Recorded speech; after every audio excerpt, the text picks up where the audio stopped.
Okay, so I'm just going to work through a few balancing equations just to kind of give you a refresher if you need it. Okay, so the first thing, remember, we're just going to count what we have on our reactant side, which is over here, and also what we have on our product side. Okay, so remember, I kind of like to draw a little line down here. That way it's separated and I don't accidentally put something on the wrong side. So my iron, I know I have one because there's no subscript. Same thing for my hydrogen and my chlorine. I have one of each of those. So I'm just going to come over on this side and I'm going to count the same way. So iron, I have 1, hydrogen 2, chlorine 2. Okay, so remember, one of our rules said that we want to save whatever is by itself until last. I can look here and see iron is the most by itself. I want to save that for last, which works out because it's balanced anyways. So it doesn't really matter. I can look and say, okay, well, hydrogen is the next thing that's by itself, so I can wait on that as well. So let's just look at chlorine. What could I multiply 1 by to get 2? Right, 2.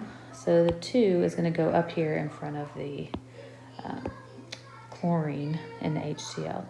Okay, but when that happens, not only did it change my chlorine, it also changed my number of hydrogen. So now I have 2.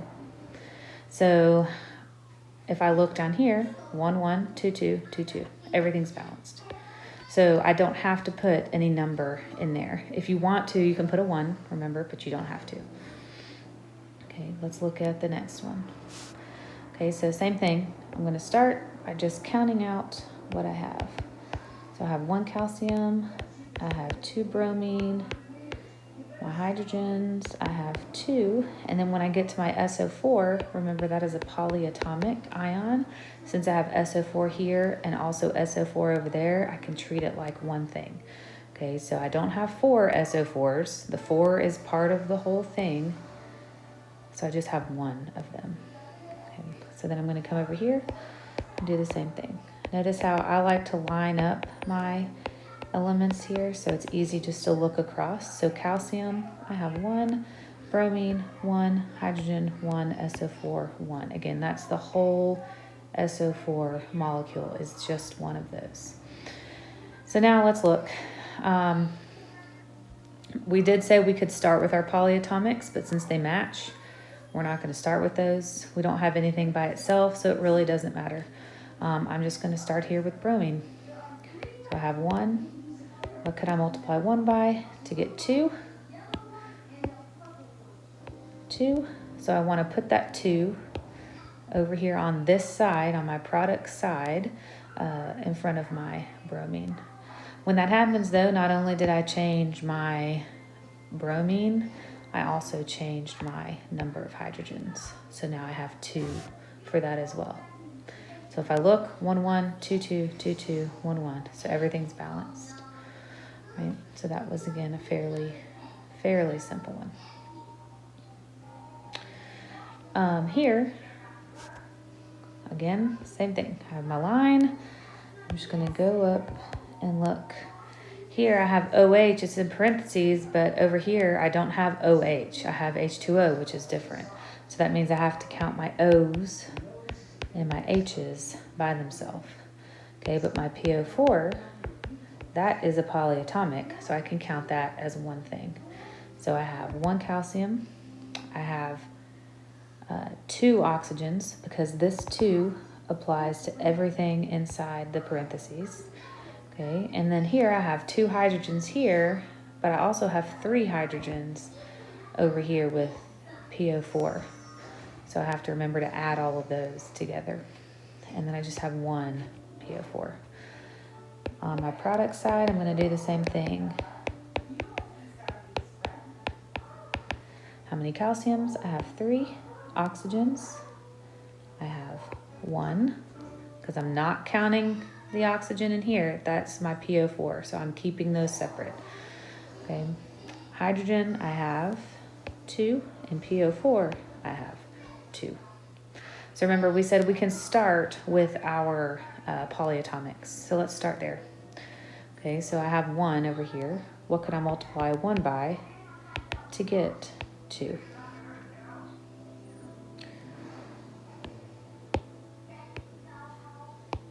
So that 2 is going to go right there in front of my PO4, right? When that happens, not only does it change my PO4, it also changes my hydrogens. Okay, so I had 2 hydrogens here. So now over here, 2 times 3, I have 6 hydrogens. So total, that's 8 hydrogens. Okay. All right, so now, I mean, it doesn't really matter where we start, so I'm just going to kind of come up here to the top. So calcium, what can I multiply 1 by to get 3? That would be 3. So the 3 is going to go right here. When that happens, right now,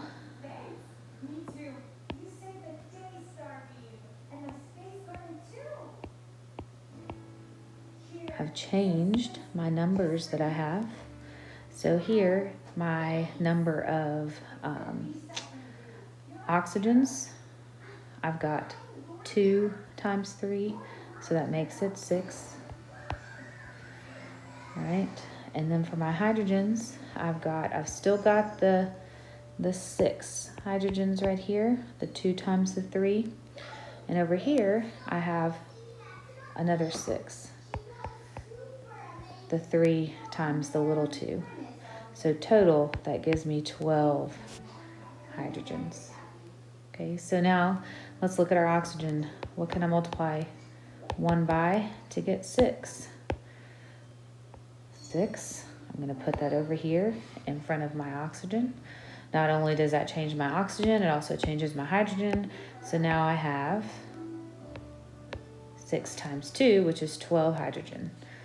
Now my hydrogens match, so everything is good. 3, 3, 6, 6, 12, 12, 2, 2. Everything's good to go. Remember, you don't have to have anything there, but if you really want to put something, if you feel uncomfortable, then it would just be a 1. So that one was a little more tedious. Okay, here's another one that has a polyatomic in there. Okay, my PO4. So iron, chlorine, sodium,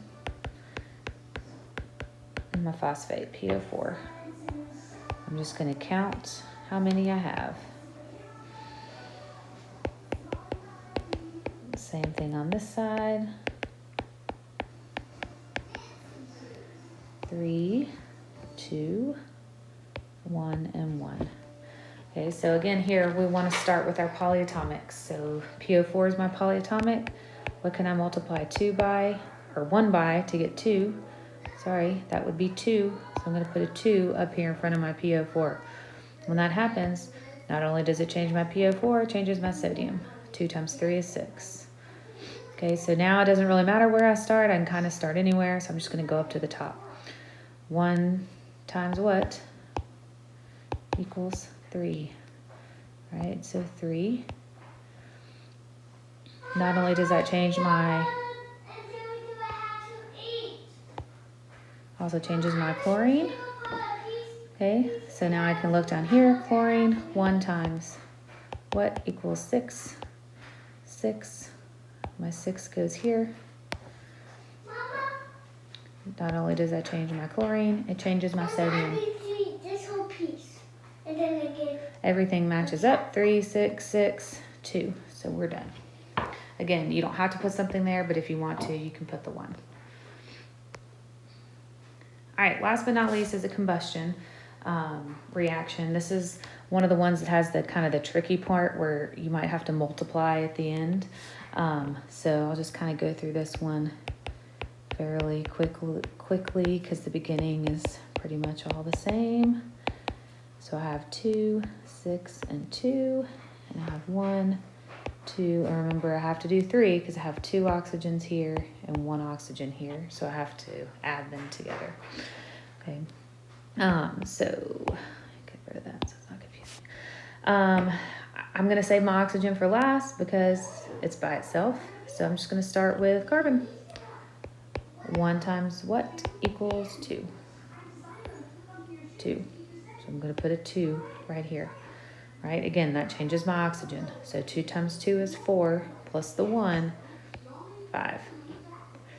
Still saving my oxygen for last because it's by itself. So I'm going to look at my hydrogen. 2 times what equals 6? 3. Put a 3 there. Okay, so here, if I'm looking at my oxygen, I have 4 oxygen here. 2 times 2 plus the 3 oxygen. So that means I have a total of 7 oxygen. Okay, so now I can go look over here on the other side. So 2 times what equals 7? Right, it's not going to be a whole number. It's actually going to be that 3.5. So it won't fit in the box. So up here, 3.5. Okay, that's what's going to give me the 7. Does everything match? 2, 6, 7, 7. Everything's good, except for I can't have a decimal here. So remember what we're going to do is we're just going to multiply everything by 2. So remember you have an invisible 1 right here. So if I multiply that by 2, I end up with 2, 7, 4, and 6. So those are my final coefficients, my final answers.